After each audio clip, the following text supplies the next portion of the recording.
Horror Urdu point के साथ मैं हाजिर हूँ। चलिए सुनते हैं कि आगे नागिन में क्या हुआ। उसका जी चाह रहा था कि वो खुशी से नाचना शुरू कर दे। आज इसने सदियों पुराना इंतकाम ले लिया था। वो खिलखिला रही थी कि अचानक इसकी हंसी को ब्रेक लग गई। इसका मुंह खुले का खुला रह गया, इसकी नज़रें जमकर रह गई। इसकी नज़रों का महवर एक मज़ार था जो बिल्कुल सही सलामत था और वहाँ उसे बेशुमार लोग पनाह गुज़ीर नज़र आ रहे थे। और फिर शकुंतला की नज़रें मज़ार के मेहराबी दरवाजे पर जली हरूफ में लिखी तहरीर पर मरकूज़ हो गई, जहाँ साईं बाबा दिलावर हुसैन शाह उर्फ सपा वाली सरकार लिखा था। दिलावर इसके होंठों से निकला और फिर शकुंतला ठुठक कर रुक गई और फिर इसकी निगाहों में वो सारा मंजर घूमने लगा जब दिलावर ने अफ्रीका के एक जजीरे पर इसके दो टुकड़े करके उसे पहाड़ के दूसरी तरफ उबलती दलदल में फेंक दिया था, जहाँ से उसे शिमाला ने बचाया था। शकुंतला का दिल धड़कना भूल चुका था। दिलावर को वो कैसे भूल सकती थी? हाँ, वही दिलावर जो शकुंतला की ज़िंदगी में आने वाला वाहिद शख्स था, जिसने शकुंतला के हसीन वजूद को ना सिर्फ ये कि बुरी तरह ठुकराया था, बल्कि हमेशा इसकी आंखों में आंखें डालकर बात करता था और शकुंतला शौरी तौर पर इसे खौफ रहती थी। आज इसी दिलावर का मज़ार एक बार फिर इसकी जादुई आंख के सामने सीना ताने खड़ा इसका मुंह चढ़ा रहा था। शकुंतला मुंह को लंबा करते हुए जैसे अपने आप से मुखातिब हुई। तो ये दिलावर का मज़ार है जो मरने के बाद भी मेरे सामने सीना ताने खड़ा है? शकुंतला तंजिया मुस्कुराई। सब पाँव वाली सरकार, मेरा जादू उस वक़्त इस जजीरे पर किसी को नुकसान न पहुंचा सकता था, इसलिए तो मुझ पर हावी हो गया था। दिलावर, अगर मेरी शक्तियाँ इस वक्त पूरी तरह बहाल होती तो फिर मैं देखती कि तू किस तरह शकुंतला के दो टुकड़े करता है दिलावर। लेकिन दिलावर भी तो नहत्ता और आम सा इंसान था। यह शकुंतला के अंदर से अचानक आवाज़ निकली थी जिसे ज़मीर कहते हैं। ज़मीर की आवाज़ को सुनकर शकुंतला ठुटकी और फिर गहरी सांस लेकर रह गई, लेकिन फिर फ़ौरन ही इसने ज़हन को झटका और दिलावर के मज़ार को गौर से देखने लगी, जिसकी हदूद से बेशुमार आंखें उसे अपने वजूद में घुसती महसूस हो रही थी। ये अच्छा खासा बड़ा मज़ार था, लेकिन कीमती पत्थरों की बजाय इसकी बैरूनी चारदीवारी पर गारे की लेप बनी हुई थी।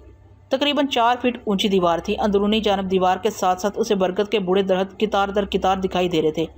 मरकजी इमारत का छत बेजुई गुंबदमा नजर आ रहा था। पूरा सेन कच्चा लेकिन दरख्तों से भरा था। दरमियान में शफाफ पानी का एक मुस्ततील तालाब था। दरख्तों पर जा बजा सब्ज रंग के झंडे लगे थे। दरख्तों के नीचे शकुंतला की उकाबी नज़रों को मलंग और मजजूब बैठे नजर आ रहे थे। मज़ार के हाथे में शकुंतला ने सांप रेंगते हुए महसूस कर लिए थे। मज़ार के अंदर पनाह लिए हुए गांव के बाशिंदों को देखकर शकुंतला का पारा चढ़ने लगा कि जिन लोगों को वो आग में जलाकर मार देना चाहती है वो जिंदा सलामत दीवार के इस पार क्यों हैं? ये बात शकुंतला को हजम ना हो रही थी। ये अलग बात है कि मज़ार के हाथे में मौजूद बच्चे, बूढ़े, जवान, मर्दोजन के चेहरों पर खौफ और हरास की परछाइयाँ थीं। इनके बेशतर अजीज़ व कारब जल मरे थे। इनके माल मवेशी, घर और सामान सब कुछ नजर आतिश हो चुका था। वो बेसरो सामान थे और सब खौफजदा नज़रों से शकुंतला को देख रहे थे, जो देखने में मासूम सी हसीन लड़की थी, लेकिन इसकी आंखों में गाँव वालों के खिलाफ नफरत का तूफान पिन्हा था। वो इन्हें नखुवत की नज़रों से देख रही थी और मज़ार के गिर्द ज़मीन से कुछ बुलंद होकर मज़ार का तवाफ़ कर रही थी। कई बार शकुंतला ने सोचा कि दंदनाती हुई मज़ार के अंदर चली जाऊं और चीर फाड़ कर रख दूं इन सब लोगों को, मगर इसके दिमाग में ये बात आ जाती कि जो सांप मज़ार के हाथे में घुसता है फिर उसे बाहर निकलना नसीब नहीं होता और वह रस्सी बनकर रह जाता है। वो कोई भी इंतहाई कदम उठाने से पहले 1000 बार सोचने की आदी थी। लिहाजा खासी देर फुनकारने के बाद वो फ़िज़ा में बुलंद हो गई और फिर पहाड़ों के इस पार तलूस कबीले की जानब उड़ान भरने लगी। तू ठीक कहता है गिशारो, मुझे चंद दिन कतन इस तरफ नहीं जाना चाहिए ताकि बस्ती के लोगों को मेरी गैर मौजूदगी का पूरा इत्मीनान हो जाए। वो ज़रूरियात ज़िंदगी के लिए मज़ार के हाथे से बाहर आए, मगर मेरा मसला लोग नहीं दिलावर है। ये बात मुझसे बर्दाश्त नहीं होती कि दिलावर अपनी ज़िंदगी में मुझ पर हावी रहा और अब मरने के बाद भी इसकी कब्र से मैं खौफ खाती रहूँ। ये कोई इतना बड़ा मसला नहीं शकुंतला, तू जिस पाए की जादूगरनी है तुझे खुद भी इसका एहसास नहीं, और फिर शिगारू भी तो अपनी पूरी शक्तियों के साथ तेरे साथ है। अभी तो तूने इसके तरकश के तीर देखे कहाँ हैं? फिर क्या किया जाए? शकुंतला ने पूछा। बस इंतज़ार। अभी शकुंतला गिशारू के जवाब में कुछ कहना ही चाहती थी कि इसके वजूद में थरथराहट पैदा हुई, जैसे किसी ने इसके जिस्म को पकड़कर झंझोड़ दिया हो। शकुंतला चौंक कर परेशानी के आलम में खड़ी होगी। ये क्या? उसकी ज़ुबान से इज़तरारी तौर पर निकला। क्या हुआ? गिशारू ने सवालिया अंदाज में कहा, लेकिन इससे कबल के शकुंतला उसे कोई जवाब देती इसका सारा तन बदन हिल कर रह गया। इसके साथ इसका ज़हन माऊफ होने लगा। शकुंतला परेशान हो गई, लेकिन फिर उसे यूँ महसूस हुआ जैसे उसे कोई पुकार रहा है। शकुंतला, मेरी मदद करो। आवाज़ इंतहाई मध्यम और काफ़ी दूर से हवा के दोष पर उसे आती महसूस हुई। आवाज़ जानी पहचानी थी और इसमें ज़माने भर का दर्द समाया हुआ था। अभी वो हैरान ही थी कि फिर इसके जिस्म को तेज़ तेज़ झटके लगने लगे। ज़हन पर गनुदगी सी छाने लगी। शकुंतला ने दोनों हाथों से सर को थाम लिया। इसी आलम में से फिर आवाज़ आई, शकुंतला मेरी मदद कर, जल्दी पहुँचो। सामरी। शकुंतला के दिमाग में भक्त से ख्याल उभरा, ये तो सामरी की आवाज़ है, दर्द भरी, नकाहत से भरपूर, जो किसी और ही दौर से पुकारा था। शायद इसका राब्ता बड़ी ही मुश्किल से शकुंतला के साथ हुआ था। ये भी सामरी की जादूगरी का कमाल था। और फिर शकुंतला को झटके लगने बंद हो गए। वो पुरस्कून होती चली गई। वो जान गई कि सामरी ने इससे मदद तलब की है, उसे बुलाया, लेकिन कहाँ? यकीनन 21वीं सदी में। लेकिन मैं जाऊँ या पहले अपना इंतकाम लूँ? लेकिन नहीं, सामरी मेरा उस्ताद भी है और यार भी। इसके मुझ पर कई एहसानात हैं। मुझे ना नहीं करनी चाहिए। पहले कभी ऐसा नहीं हुआ कि उसने सदियों दूर से ऐसा बेबसी वाला पैगाम मुझे दिया हो। यकीनन वो किसी सख्त अजियत में मुब्तला है। क्या हुआ शकुंतला, कहाँ खो गई हो? गिशारों ने से टोका। ओ हाँ, शकुंतला अपनी दुनिया में वापस आ गई। कुछ नहीं, लेकिन मुझे जाना होगा। कहाँ? सदियों आगे। क्या कह रही हो? तुम्हारी सोच का पंछी इस बात तक नहीं पहुँच सकता। शकुंतला गहरी सोच में डूबते हुए बोली, फिर अचानक उठ खड़ी हुई। मैं चलती हूँ गिशारो, चंद दिनों तक मुलाकात होती। मैं इंतज़ार करूँगा। मैं ज़रूर वापस आऊँगी। इंतकाम की तकमील शकुंतला का नस्बुल्लैन है। ये कहकर शकुंतला उठ खड़ी हुई। अब वो जल्द अज जल्द 21वीं सदी में पहुंच जाना चाहती थी। उसे पता था कि सामरी खलीज बंगाल के एक वीरान सांपों वाले जजीरे पर मिलेगा, क्योंकि शिमाला फिरौनों के दौर से सामरी को लेकर इसी जजीरे पर पहुंची थी। यकीनन वहीं सामरी किसी सख्त मुश्किल में पड़ गया है। इन्हीं सोचों में गलता शकुंतला शिगारो के जजीरानुमा घर से निकली और सामने नजर आने वाली खुशकी पर जा पहुंची। और फिर वहीं खड़े खड़े समय पलट जाप जपने लगी। जाप के मुकम्मल होते ही शकुंतला के हवा से हमसा पर अंधेरे की गहरी चादर तन गई। गनुदगी की कैफियत तारी होगी। हमेशा ही ऐसा होता था, लेकिन ये शकुंतला के लिए कोई नई बात ना थी। हवास बेदार होने शुरू हुए तो शकुंतला को सख्त गर्मी और हबस मालूम हुई। मक्खियों की भी भी बदबू और शदीद गर्मी से शकुंतला बेदार होगी। कुछ देर तो उसे पता ही नहीं चला कि मैं कहाँ हूँ, लेकिन फिर उसे अपना पूरा वजूद पसीने से तरबतर महसूस हुआ। इसके साथ घुटन और हबस ने इसके हवास मुकम्मल तौर पर बेदार कर दी। क्या देखती है, कुछ जिस जगह है वहाँ कीचड़ ही कीचड़ है। इसकी नफीस साड़ी इस कीचड़ में लथपथ हो चुकी है। इर्द गिर्द दरख्तों की टहनियाँ और पत्ते चुरमुर हुए पड़े हैं। बदबू से नाक फटी जा रही थी। शकुंतला उठ खड़ी हुई और इर्द गिर्द का जायजा लेने लगी तो ताहद्दे नज़र इसे कीचड़, गड़े और टूटे फूटे दरख्त नजर आए, जिनमें से बेशतर बुरी तरह जले हुए थे। जगह जगह से ज़मीन कटी फटी थी। ये मैं कहाँ आ गई हूँ? शकुंतला जैसे अपने आप से बोली। ये तो मुझे वो जजीरा लगता ही नहीं। यहाँ तो ऐसे महसूस हो रहा है जैसे क़यामत आकर गुजर गई हो। पूरा जजीरा दलदल की सूरत इख्तियार किए हुए था। सारे के सारे दरख्त गिर चुके थे। शकुंतला आहिस्ता आहिस्ता ज़मीन से बुलंद हो गई। तहद्दे नज़र उसे जानवर, परिंदे और आबी महलूक की लाशें बिखरी नजर आ रही थीं। वह आहिस्ता आहिस्ता जजीरे के गिर चक्कर लगाने लगी। सख्त बदबू फैली हुई थी। उसे एक बार फिर सामरी की वही नईफ़ो नज़ार आवाज़ कान पड़ी जो इसने शहनशाह अकबर के दौर में सुनी थी। सामरी, यकीनन वो सामरी ही था जो शकुंतला को मदद के लिए पुकार रहा था, लेकिन अब आवाज़ बिल्कुल वाज़िया थी। शकुंतला तेज़ तेज़ जजीरे पर परवाज़ करने लगी। वो समझ चुकी थी कि ये वही जजीरा है और सामरी इसी जजीरे पर मौजूद है। नामालूम वजूह की बिना पर जजीरा तबाही का शिकार हो गया और सामरी भी इस आफत का शिकार हो चुका है। शकुंतला का अंदाज़ा बिल्कुल दुरुस्त साबित हुआ। अचानक ही उड़ते उड़ते इसकी नज़र सामरी पर पड़ी जो जजीरे के साल से टकराती मौजों में बेहसरकत पड़ा था। शकुंतला उकाबी रफ्तार से इसकी जानब तेज़ी से साहिल की रेत पर उतरती चली गई। यहाँ भी हर तरफ जानवरों की लाशें पड़ी थीं और साहिल का पानी सख्त आलूदा हो रहा था। लेकिन शकुंतला को अब सामरी नजर आ चुका था जो ऊंधे मुंह गहरे पानी के करीब ही लहरों पर आड़ा तिरछा पड़ा था। इसके करीब का पानी सुर्ख हो रहा था। यकीनन सामरी शदीद जख्मी था। शकुंतला तेज़ी से सामरी की तरफ बढ़ती चली गई और इसके करीब जा पहुंची। सामरी की हालत देखकर शकुंतला धक से रह गई। वो शदीद जख्मी और मजरूह था। शकुंतला ने तेज़ी से सामरी को सीधा किया। इसका जिस्म जा बुझा जला हुआ था। लिबास भी जल चुका था। पूरे जिस्म पर बड़े बड़े आबले पड़े थे जिनमें से पीप फूट रही थी। सामरी, शकुंतला इसके गाल थपथपाने लगी। आंखें खोलो सामरी, मैं आ गई हूँ। मैं शकुंतला। लेकिन सामरी शायद बेहोश हो चुका था। शकुंतला को इसकी हालत नाजुक नजर आ रही थी। इसका चेहरा जर्द और स्याही माइल था। हाथ और पांव ढीले पड़े थे। शकुंतला एक बार फिर सामरी को थपथपाने और झंझोड़ने लगी। इस बार शकुंतला की कोशिशें बराबर साबित हुई। सामरी के पेवटे हिलने लगे और वह नीम व आंखों से शकुंतला को देखने लगा। फिर इसके पिपड़ी जमे होंठ हिले। शकुंतला, तुम आ गई हो? मैं अग्नि देवी के अताब का शिकार हुआ हूँ। तफसील का वक्त नहीं। मेरे बचने की अब एक ही सूरत है कि तुम मुझे काली देवी के मंदिर में ले चलो। सामरी की बात सुनकर शकुंतला ने इधर उधर गौर से निगाह उड़ाई। फिर कहने लगी, शिमाला नहीं आई तुम्हारे पास सामरी? शकुंतला की बात सुनकर सामरी के होंठ फिर हिले। शिमाला की कहानी ख़त्म हो चुकी है शकुंतला। अग्नि और काली देवी की जंग में सामरी का ये हाल हो गया तो शिमाला कहाँ बच सकती थी? वो फना हो चुकी है। सामरी की बात सुनकर शकुंतला का दिल धक से रह गया। इसने एक हाथ इज़्तिरारी तौर पर अपने सीने पर रख लिया। शिमाला की मौत इसके लिए बहुत बड़ा सदमा था। इसने फिर कुछ कहना चाहा, लेकिन मगर फिर शकुंतला ने सामरी की हालत देखकर मज़ीद सवाल करना मुनासिब न जाना और तेज़ी से उठ खड़ी हुई। शकुंतला की जादुई कुव्वत से सामरी इस वक्त काली कलकत्ते वाली के स्थान पर आ चुका था। मंदिर की हदूद में आते ही सामरी ने हवास मुज्तमा करके आंखें खोल दी और फिर शकुंतला को हदायत देने लगा। उसने शकुंतला को काली का एक मुजरब नुस्खे वाला मंत्र बताया और खास हदायत की कि मेरे जिस्म को मंदिर की हदूद में बने गदले तालाब के पानी में डाल दो और तालाब के किनारे बैठकर 3 दिन तक ये मंत्र बिला वक्फा पढ़ती रहो। इसके बाद मजीद 4 दिन तक मेरा जिस्म काली के तालाब में पड़ा रहने दो। जब 7 दिन हो जाएंगे तो सेहतमंदी मिल जाएगी। मैं काली का चहेता सेवक हूँ, फिर मैं भला चंगा हो सकता हूँ। इतना कहकर सामने ने नकाहत से आंखें मूंद कर जिस्म ढीला छोड़ दिया। अब इसके जिस्म पर मौजूद मजीद आबले भी फट फट कर बदबूदार पीप छोड़ रहे थे, जिनकी बदबू से शकुंतला के नतने फटे जा रहे थे।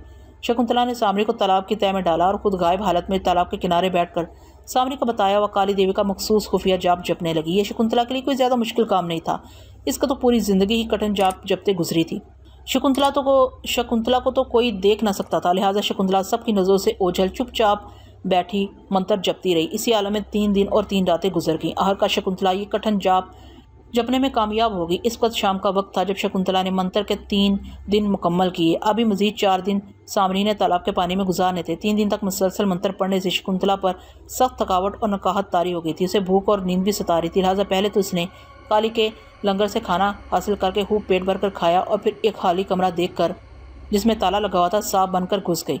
अंदर एक बसीदा सा बिस्तर लगा था। शकुंतला गायब हालत में बिस्तर पर टांगे पसार कर लेट गई और गहरी नींद में पहुंच गई। सारी रात और अगला सारा दिन सोती रही। अगले दिन शाम को उसकी आंख खुली तो फिर इसे ज़ोरों की भूख लग रही थी। खाना खाकर सैर हो गई और इसकी अज़ली नफसानी ख्वाहिश इसके मन में अंगड़ाई लेने लगी। इसे ताज़ा इंसानी खून और कड़ील मर्द की शिद्दत से तलब हो रही थी। अभी इसके पास 3 दिन मजीद थे और वो वापस भी जाना चाह रही थी, मगर सामरी को छोड़कर जाना इसके लिए अभी मुमकिन नहीं था। 3 दिन तो इसने गुजारने ही थे। लिहाजा शकुंतला सामरी को इसके हाल पर छोड़कर अपनी तबीयत के मुताबिक मंदिर से दूर निकल गई। काली के मंदिर की सीढ़ियाँ उतरते उतरते उसने देखा सारा आसमान स्याह बादलों से ढका हुआ है। तेज़ हवा चल रही है, कोई दम भी बरसने को है। बाज़ारों में रश लगी है, खवे से खवा चल रहा है। मतोका बारिश के पेश नज़र लोग घरों की तरफ तेज़ी से गामज़न है। और फिर बारिश शुरू हो गई। तेज़ से शुरू होने वाली बारिश ने हर तरफ जल थल कर दिया। देखते ही देखते सड़कों पर पानी जमा होना शुरू हो गया। शकुंतला गायब होने के बावजूद बारिश से तो ना बच सकती थी। इसकी साड़ी से पानी नुचड़ रहा था। साड़ी इसके वजूद से चिपक चुकी थी। वो तेज़ी से इधर उधर देखते हुए बचने का सामान करने लगी। लम्हा ब लम्हा अंधेरा गहरा हो रहा था। शकुंतला किसी महफूज और आरामदेह मुकाम की तलाश के लिए हौले हौले बुलंद होना शुरू कर दिया और गुंजान आबादी से दूर हटने लगी। और आमतौर पर वो आबादी से दूर ही रहना पसंद करती थी। बारिश से ठंडक बढ़ गई थी। वैसे भी मौसम खुनक था। शकुंतला की बत्तीसी बजना शुरू हो चुकी थी। ऐसे में शकुंतला को एक पुरानी लेकिन बहुत बड़ी सी इमारत नजर आई। शकुंतला इसके गेट के ऊपर से होती हुई इसके अंदर जाकर उतर गई। इमारत से पहले कार पार्किंग और फिर लॉन था। शकुंतला आगे बढ़ती गई। सामने इमारत के ऐन दरमियान 4 सतूनों के सहारे खड़ा इसे नीम दायरे में छोटा सा बरामदा नजर आया, जिसमें मोटे शीशे का दरवाज़ा था। शकुंतला ने दरवाजे को धकेला और अंदर दाखिल होगी। सामने ही मेज़ के पीछे कुर्सी पर उसे एक सांवली सी मरियल सी लड़की बैठी नजर आई, जिसने दरवाज़ा खुलने की आवाज़ सुनकर नज़रें उठाई। लेकिन शकुंतला तो गायब थी, उसे नज़र कैसे आती? इससे कबल की लड़की हैरान होती। अचानक गुप अंधेरा छा, रोशनियां बुझ गई, शायद बिजली चलेगी। इस अंधेरे का फ़ायदा उठाकर शकुंतला सांवली लड़की के बाएं तरफ नजर आने वाली रादरियों की तरफ चल दी। 10 कदमों के बाद फिर दरवाज़ा आ गया। बंद था, लेकिन शकुंतला के मामूली इशारे से दूसरी जानब की चटखानी क्लिक की मध्यम आवाज़ से नीचे हुई और शकुंतला ने धकेल कर दोनों पट खोल दिए। उसे कोई दुश्वारी न थी। सामने दाएं से आकर बाएं जाने वाली राहदरी थी। शकुंतला ने पहले दाएं और फिर बाएं देखा तो बाएं तरफ आखिरी सिरे में उसे घूमती हुई सीढ़ियां ऊपर जाती नजर आईं। शकुंतला सीढ़ियों की तरफ चल दी। अभी तक बाहर वाली सामनी लड़की के अलावा शकुंतला को कोई इंसान नजर न आया था। वो सीढ़ियां घूमकर ऊपर पहुंच गई। सीढ़ियों के इख्तिताम पर फिर दरवाज़ा था जो अंदर से बंद था, जो लम्हे भर में खुल गया। यहाँ फिर शकुंतला को एक 6 फीट का रास्ता नजर आया, जिसके दाएं बाएं कमरे बने थे। इसी तरह राहदरी के आखिर में शकुंतला को फिर सीढ़ियां ऊपर जाती दिखाई दी, लेकिन शकुंतला कमरों में झांक झांक कर दिखने लगी। इसी लम्हे अचानक बिजली आ गई और ट्यूब लाइट्स जल उठी। में शकुंतला को 2 लड़कियां मैली सी साड़ियां पहने एक कमरे से निकलकर दूसरे में जाती नजर आईं।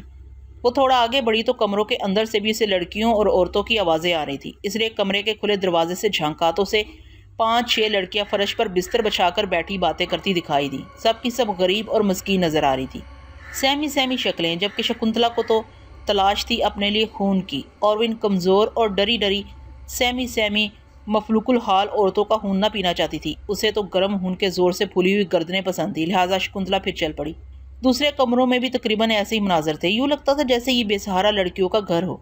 आगे जाकर राहदरी हम खाकर मुड़ गई और मुड़ते ही फिर सीढ़ियाँ जाती नजर आईं और हस्बे सबक दरवाज़ा भी बंद था। शकुंतला चंद लम्हों में बंद दरवाजे से निकल गई तो अपने आप को एक बड़े हाल में पाया। इसके साथ ही उसे एक नस्वानी चीख सुनाई दी। शकुंतला हैरान न हुई, क्योंकि मंजर सामने ही था। क्योंकि मंजर सामने ही था। एक 45 साल फरबा औरत हाथ में मोटा बैग पकड़े एक लड़की को बुरी तरह जदोकोब कर रही थी। 20-22 साल लड़की माफिया मांगे जा रही थी। फरबा औरत बैग के साथ जुबान भी चला रही थी। लड़की की चीखें और औरत की भद्दी और करहत आवाज़ पूरे हाल में गूंज रही थी। हरामजादी कामचोर, काम करोगी तो खाओगी। बोल क्या करती रही है सारा दिन? क्यों काम पूरा ना हुआ? बोल बोल। फरबा औरत लड़की पर तशद्दुद कर रही थी और फिर इसे छोड़कर एक और सहमी और थर थर करती 16-17 साल काली सी लड़की को मारने लगी। शकुंतला करीब आकर तमाशा देखने और सूरत हाल को समझने की कोशिश करने लगी। फरबा जालिम औरत इस मासूम को बेदर्दी से पीट रही थी जो जोर जोर से रो रही थी। मैडम कल काम कर दूंगी, लेकिन औरत उसे पीटे जा रही थी। और कल जो काम करना है वो परसों तुम्हारी अम्मा आकर करेगी मनहूस। और फिर बारी बारी सभी लड़कियों को वो पीटती रही और फिर अपने जैसी ही एक और बदसूरत करखत औरत को हुक्म दिया, एलिस इन्हें आज रात का खाना न दिया जाए और सुबह इन्हें मुंह अंधेरे जगाकर मशीनों पर बिठा दो। कल रात तक जब ये भूखी प्यासी काम करके दोहरी हो जाएंगी फिर इन्हें पता चलेगा कि रेणुका देवी के ऑर्डर कितने सख्त होते हैं। ये कहकर वो सख्त गुस्से में लंबे लंबे कदम उठाती चली गई। रेणुका देवी के जाने के बाद दूसरी औरत एलिस ने इन चारों सितम रसीदा लड़कियों को धकेल कर एक कमरे की तरफ हाँका और बाहर से कुंडी लगा दी। शकुंतला जान गई कि यह कोई आश्रम है जहाँ अमान के नाम पर मजलूम खवातीन कैद मशक्कत काट रही हैं। एलिस भी जा चुकी थी। शकुंतला थोड़ी देर सोचती रही कि क्या करूं। फिर उसे एक तरकीब सूझी गई। वो जाहिर हो गई और फिर इसने तेजी से दरवाजे की कुंडी खोली और दरवाजे के दोनों पट पूरे खोलकर यूं अंदर की तरफ गिरी जैसे अकब से उसे किसी ने धक्का दिया हो। इसके अंदर गिरते ही दरवाज़ा पीछे से फौरन ठा करके बंद हो गया, जो कि शकुंतला की जादूगरी का मुजाहरा था। अंदर वाली लड़कियां जान ही ना सकी कि बाहर कोई है या नहीं। अंदर गिरते ही शकुंतला जोर जोर से रोने लगी तो अंदर मौजूद लड़कियों ने उसे उठाया और तसल्ली देने लगी, हालांकि वो खुद मुसीबत ज़दा थी। शकुंतला थोड़ी देर रोने के बाद साड़ी के पल्लू से आंखें साफ करके ऐसे ऐसे चुप हुई और फिर लड़कियों को दिखने लगी। बहन कौन हो तुम और कहाँ से आई हो? एक लड़की ने उससे सवाल किया। ये वही थी जिसे शकुंतला ने सबसे पहले मार खाते देखा था। मेरा नाम शकुंतला है। शकुंतला सिसकियां भरते हुए बोली। मेरे खामद ने बदकारी का इल्ज़ाम लगाकर मुझे तलाक दे दी है और घर से निकाल दिया। मैं इस दुनिया में अकेली हूँ। एक माँ थी जो कि 2 माह पहले मर गई है। मोहल्ले वालों ने मुझे यहाँ भेज दिया है। ओहो। सब लड़कियां इज़हार अफसोस करने लगीं और फिर इनमें से एक बोली, यहाँ आने से तो बेहतर था कि तू घरों के बर्तन मांझ और झाड़ू लगाकर गुजारा कर लेती। मैं तो कर लेती। शकुंतला सिसकी, मगर बदकारी के इल्ज़ाम की वजह से मोहल्ले वालों में से किसी ने मुझे एक रात भी अपने घर गुजारने की इजाज़त ना दी और यहाँ छोड़ने वाले जैसे ही छोड़कर गए तो इस मोटी औरत ने मुझे कमरे में बंद करके मारना शुरू कर दिया। मैं रो रो कर अपना कसूर पूछती रही, मगर इसने कहा कि तुझे इसलिए मार रही हूँ कि आइंदा तुम इसे डरती रहे और मेरी आवाज़ से भी सहम जाए। बड़ी मरदूद है ये रेणुका देवी। सारी लड़कियां उसे कोसने लगी। हमदर्दी के नाम पर इसने जुल्म का बाजार गर्म कर रखा है। फिर शकुंतला आहिस्ता आहिस्ता लड़कियों में घुल मिल गई। उन्हें खरीदने लगी कि रेणुका वेलफेयर के नाम पर मुखैर हजरात को भी बटोरती रहती है और इसकी एक बहन का मारूफ कारोबारी सेंटर में एक बोतीक भी है जिसमें फरोख्त होने वाले मलबूसात रेणुका देवी पनागज़ीन लड़कियों से बिलजबर तैयार करवाती है और फिर ये सिले सिलाई कपड़े अमीर खवातीन को इस बोतीक पर महंगे दामों फरोख्त कर दोनों बहनें भारी मुनाफा कमाकर इसे 50-50 कर लेती हैं और वो कपड़े तैयार करने वाली मजबूर बेसहारा खवातीन को कुछ नहीं मिलता। उल्टा इन्हें मामूली गलतियों पर बेतहाशा मारा जाता है, भूखा प्यासा रखा जाता है। सुबह से शाम ढले तक इनसे मशक्क़त करवाई जाती है। सारी तफसीलात जानने के बाद शकुंतला को इन मजबूर खवातीन पर बेहद तरस आया और रेणुका देवी और इसकी बहन पर बहुत गुस्सा भी, जो एक तरफ मुखैर लोगों को बेवकूफ़ बना रही हैं, दूसरी तरफ रेडीमेड कपड़ों का कारोबार चला रही है और तीसरी तरफ एक तरह की निजी जेल बना रखी है जिसमें मजबूर, यतीम, बेसहारा और बेवा मुतलका या घर से भागी हुई लड़कियों औरतों को दस्ते शफकत रखने की आड़ में एक किस्म का कैदी बनाकर इनसे जबरी और बिला मुआवजा सिर्फ रोटी पानी के बदले मशक्क़त करवाती है। शकुंतला ने फैसला कर लिया कि अपनी खूनी प्यास भी इन दोनों से ही बुझाऊंगी और इन्हें सबक भी सिखाऊंगी। अब शकुंतला दूसरी लड़कियों के सोने का इंतजार करने लगी। इस बात में कोई घंटा भर लग गया। मजीद 1 घंटा इसने इनकी नींद गहरी करने के लिए गुजारा और आखिरकार उठ खड़ी हुई और मंजर से गायब हो गई। जल्द ही वो रादरी में चल रही थी और एक एक कमरे में झांक भी रही थी, क्योंकि वो कमरों और रास्ते से वाकिफ ना थी। हर कमरे में उसे 5-5 औरतों की टोली रिहाइश पजीर दिखाई थी जो जमीन पर बिछी दरी पर तकिए रखे सो रही थी। सबके चेहरे जबरे मुसलसल की चूली खा रहे थे। शकुंतला घूमती घूमती फिर निचली मंजिल पर आ गई। इमारत इस तर्ज की बनी थी कि चारों तरफ इमारत और दरमियान में खूबसूरत सा बागीचा था जिसमें पैदल चलने की पक्की रोश मौजूद थी। निचली मंजिल से शकुंतला इमारत के अगली तरफ निकल गई। बारिश अभी तक हो रही थी। कमरों के अंदर से तेज रोशनियां छन छन कर आ रही हैं। म्यूजिक की आवाज़ें आ रही हैं, लेकिन रात्रि मुकम्मल तौर पर तारीक है, जबकि चंद कमरों से म्यूजिक की आवाज़ें तो आ रही हैं लेकिन लाइटें ऑफ हैं। शकुंतला बड़ी हैरान हुई। आखिर उसे एक कमरे का दरवाज़ा खुला लेकिन भिड़ा हुआ नजर आया, जिससे ट्यूबलाइट की रोशनी बाहर आ रही थी। शकुंतला ने एहतियातन शकुंतला ने एहतियात से अंदर झांक कर देखा तो उसे सजावट से लबरेज कमरे में एक जवान साल तरादर हसीना दिखाई दी, जिसकी पुश्त दरवाजे की तरफ थी। शकुंतला एहतियात से अंदर चली गई और लड़की के सामने की तरफ जाकर आहिस्तगी के साथ बेआवाज सोफे पर बैठ गई। कमरे में अच्छी खासी हरारत होने की वजह से शकुंतला को खासा सुकून मिला। वो लड़की का जायजा लेने, जो किसी सूरत 16-17 साल से ज्यादा की ना थी। रंगत गोल्डन, ब्लैक बाल, तराशीदा स्लीवलेस शर्ट और मिनी स्कर्ट में मलबूस, गोल तकिए पर नीम दराज, दाएं हाथ में शराब का गिलास और बाएं हाथ में पतला लंबा अंग्रेजी लेडी सिगरेट। इसकी निगाहों का मरकज टीवी पर चलने वाली अंग्रेजी एक्शन फिल्म थी, जिसे वो मजे से देख रही थी। शकुंतला कुछ देर किसी तब्दीली की मुंतजर रही, मगर लड़की मुसलसल इन्हीं मशागल में मसरूफ रही। तो शकुंतला चुपके से बाहर निकल आई और अगले कमरे के पास जा पहुंची, जिसका दरवाज़ा अंदर से बंद था। वो ऊपर कूद गई और रोशनदान से अंदर झांका तो यहाँ भी उसे एक हसीन और जमील दुशीज़ा नजर आई, जिसने बारीक मैक्सी जेबतन कर रखी थी और सोफे पर बैठी किसी अंग्रेजी मैगजीन की बरगर्दानी में मसरूफ थी। शकुंतला आगे बढ़ गई। इस कमरे का दरवाज़ा भी बंद था। रोशनदान से शकुंतला ने देखा तो अंदर उसे भरे भरे वजूद वाली गोल मटोल सी हसीना दिखाई दी, जिसने स्याह रंग की साड़ी पहन रखी थी, जो इसके गुलाबी रंग पर गजब ढा रही थी। गहरे स्याह लंबे यू कट बाल शानों के पीछे लहरा रहे थे। इसी वक्त शकुंतला को कैंची गेट खुलने की आवाज़ आई और इसके साथ ही बहुत से कदमों की चाप सुनाई दी। शकुंतला ने रोशनदान के पास से ही पलट कर देखा तो रेणुका देवी एक और 40 साला औरत को 5 मर्दों के साथ अंदर आते देखा।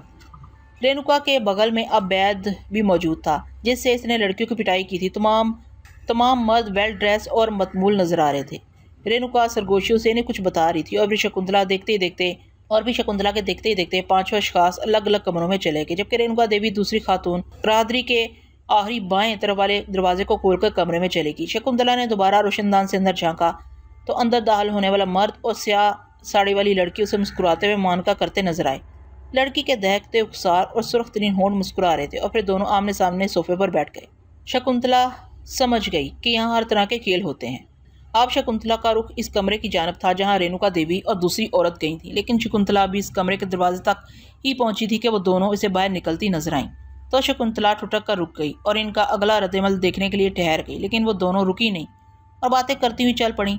इन दोनों को देखकर कैंची गेट खुल गया। शकुंतला भी इनके पीछे पीछे बाहर निकल आई। बारिश अभी तक तूफानी तरीके से जारी थी।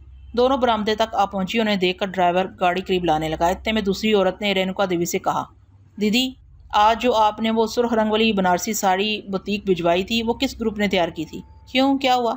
रेणुका तेजी से बोली। होना क्या है, वो जली हुई है, शायद इस्त्री करते वक्त तेज इस्त्री से लग गई है। इतनी इंसल्ट हुई आज मेरी अपने कस्टमर्स के सामने। जानती हैं वो किसका ऑर्डर था? अभी वो बातें कर ही रही थी कि ड्राइवर ने गाड़ी करीब लाकर खड़ी कर दी, लेकिन रेणुका ने से हाथ के इशारे से कुछ इंतजार करने को कहा और खुद साथ ही हाथ उनकी तरफ देकर बोली, आओ मेरे साथ। और वो दोनों गोल बरामदे के अंदर ही अंदर चलते हुए बिल्डिंग के सामने वाली इसी सिमत में जा पहुंची जहाँ शकुंतला पहले घूम चुकी थी। रेणुका पहली मंजिल पर नहीं रुकी और तेज तेज सीढ़ियाँ चढ़ती चली गई। चौकीदार ने देखते ही दरवाज़ा खोल दिया और वो दूसरी मंजिल पर चली गई और बिल्कुल आखिर वाले कमरे के पास जाकर जोर से दरवाज़ा धड़धड़ाया। चंद लम्हों के बाद दरवाज़ा खुल गया। एक सांवली सी लड़की आंखें मल रही थी, लेकिन रेणुका देवी को रात के इस वक्त सामने पाकर खौफजदा हो गई। अंदर दाखिल होते ही रेणुका देवी कड़की, झरना, नगीना और कुलदीप, 1 सेकंड में खड़ी हो जाओ। रेणुका की कड़क सुनकर 5 लड़कियां जो रूममेट थीं उठ बैठी, लेकिन जालम रेणुका ने पूरी तरह इनकी आंखें खुलने का भी इंतजार न किया और दरवाज़ा खोलने वाली लड़की पर बैत बरसाना शुरू हो गई। 10-12 ताबड़तोड़ ज़रबों के बाद वो बाकी चारों में से एक एक को बालों से घसीटकर अलग किया और इस बात से बेनियाज के से कहाँ लग रही है इसे बैदों तले रख लिया, क्योंकि सबकी घुटी घुटी चीखें निकलने लगी। इसी तरह इसने तीसरी लड़की की भी ठीक ठाक ठुकाई की, लेकिन शकुंतला के लिए हैरत की बात यह थी कि इनमें से किसी की भी ऊंची आवाज़ ना निकली थी। शायद इस आश्रम की मुसीबत ज़दगान के लिए कानून पहले से मौजूद था कि ऊंची आवाज़ में रोने की मजीद अलग से सज़ा मिलती है। तीनों की पिटाई के बाद रेणुका रुक गई। बाकी 2 को उसने कुछ ना कहा। शायद साड़ी बनाने वाली यही 3 थी। इस तमाम अरसे में रेणुका की साथी और जो शायद इसकी बुटीक वाली छोटी बहन थी, चुपचाप सीने तले हाथ बांधे इत्मीनान से यूं खड़ी रही जैसे ये सब कुछ मामूल का हिस्सा हो। रेणुका इन्हें नखुवत से देखती रही। अभी वो चंद ही कदम आगे गई होंगी कि रेणुका ने चौकीदार को आवाज़ देकर वापस बुलाया और आस्तगी से कहने लगी, बस 2 घंटे इन लड़कियों को खड़ा रखना और फिर सुला देना, कहीं मर ही ना जाए। तो चौकीदार सर तस्लीम करता हुआ चला गया और फिर दोनों बहनें वहाँ से चल दी और नीचे आ गई। ड्राइवर कार के पास ही खड़ा था, लेकिन रेणुका ने उसे बाहर आने का इशारा किया तो वो बाहर निकल आया। आज तुम रह जाओ, हम खुद चली जाती हैं। बारिश बहुत तेज़ है, इतनी दूर से दोबारा वापस आना तुम्हारे लिए मुश्किल होगा। सुबह तुम दूसरी गाड़ी लेकर आ जाना। जैसे आपका हुक्म। ड्राइवर चहक कर एक तरफ हो गया तो रेणुका उसकी बहन दौड़कर गाड़ी में बैठी और गाड़ी चल दी। शकुंतला शदीद बारिश में भी इन दोनों के ताकों में चल दी। वो हर हालत में आज रेणुका देवी का खून पीना चाहती थी। गाड़ी को देखकर गेट खुल चुका था। गाड़ी तेजी से पानी की सतह चीरती हुई आगे बढ़ने लगी। जाड़े की सर्द बारिशी रात में हर तरफ सन्नाटा फैला हुआ था, लेकिन शकुंतला को मजीद वीरान जगह का इंतजार था। मजाफाती इलाका शुरू होते ही शकुंतला इन एक्शन हो गई। गाड़ी अचानक झटके से रुक गई। रेणुका देवी को सड़क के बीचों बीच एक खूबसूरत खातून हाथ फैलाए खड़ी नजर आ गई थी, जो गाड़ी नजर आने के बावजूद अपनी जगह से न हटी थी। मजबूरन इसे गाड़ी रोकनी पड़ी। गाड़ी रोकने के बाद जैसे ही रेणुका ने दोबारा सड़क पर देखा तो हैरत का से शदीद झटका लगा। अब सड़क खाली थी, वहां कोई भी ना था। हैं, लड़की कहाँ गई? दोनों के मुंह से कोर्स के अंदाज में निकला। इसी वक्त पिछली नशिस्त से इन्हें तेज ससराहट सुनाई दी। दोनों ने एकदम मुड़कर देखा तो इनके होश उड़ गए। एक स्याह काला नाग फन फैलाए पिछली सीट पर मौजूद था। दोनों के हलक से दिलखराश चीख निकली। दोनों ही अपनी अपनी तरफ का दरवाजा खोलकर गाड़ी से बाहर तेज बारिश की परवाह किए बगैर निकली। यही शकुंतला की मंशा थी। रेणुका देवी ने जैसे ही बाहर का दरवाजा बंद किया, उसे अपने बिल्कुल करीब वही लड़की नजर आ गई। ये शकुंतला ही थी जो इनको जादुई शोभे दिखा रही थी। शकुंतला ने हाथ बढ़ाकर रेणुका के बाल पकड़ लिए और बाएं हाथ की दरमियानी उंगली से इसकी बहन की तरफ इशारा किया तो उसको पीछे से यूं झटका लगा जैसे कोई गैर मरई ताकत उसे खींच रही हो, और वो घिसटते घिसटते शकुंतला के पास आ गई तो शकुंतला ने बाएं हाथ से इसके बाल भी पकड़ लिए। दोनों के बाल हाथ में आते ही शकुंतला के पैर जमीन छोड़ने लगे। चंद ही लम्हे बाद शकुंतला बारिश में यूं उड़ रही थी कि इसके दोनों हाथ फैले हुए थे। दोनों हाथों में रेणुका और इसकी बहन के बाल सख्ती से जकड़े हुए थे और दोनों छिपकली की तरह हाथ पांव चिल्लाती हुई लटकी हुई थी, लेकिन इनकी आवाज़ें हलक से बाहर ना आ रही थी और ना ही शायद वो लोग इस वक्त किसी और को नजर आ रहे थे। शकुंतला की खासी रफ्तार थी। वो इन दोनों को इसी हालत में लिए हुए इसी इमारत की छत पर उतरने लगी। उतरने से कबल इसने इधर उधर देखा तो उसे एक जानब कुलदीप, नगीना और झन्ना नजर आ गई। शकुंतला यानी इनके पास जाकर उतरी तो इसने देखा कि ठंडी रात और तेज बारिश में तीनों लड़कियों के मुंह पैकिंग टेप से बंद है और इनके हाथ पुस्त की तरफ करके ने लोहे की रेलिंग के साथ बांधा गया है। शकुंतला की तेज निगाहों ने देख लिया कि तीनों लड़कियां सर्दी से नीली पड़ रही हैं।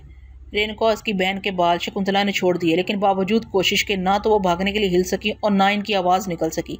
दोनों दिलखराश सूरत हाल से सख्त परेशान बल्कि बुरी तरह खौफजदा थीं। तीनों बंदी लड़कियों के लिए भी यह लम्हा हैरत से बेहोश होने से कम न था, लेकिन मजीद हैरत तो इन्हें इस वक्त हुई जब इन्हें महसूस हुआ कि न सिर्फ इनके हाथ खुले हुए हैं बल्कि इनके मुंह पर लगी टेप भी ख़त्म हो चुकी है और वो बोल भी सकती हैं।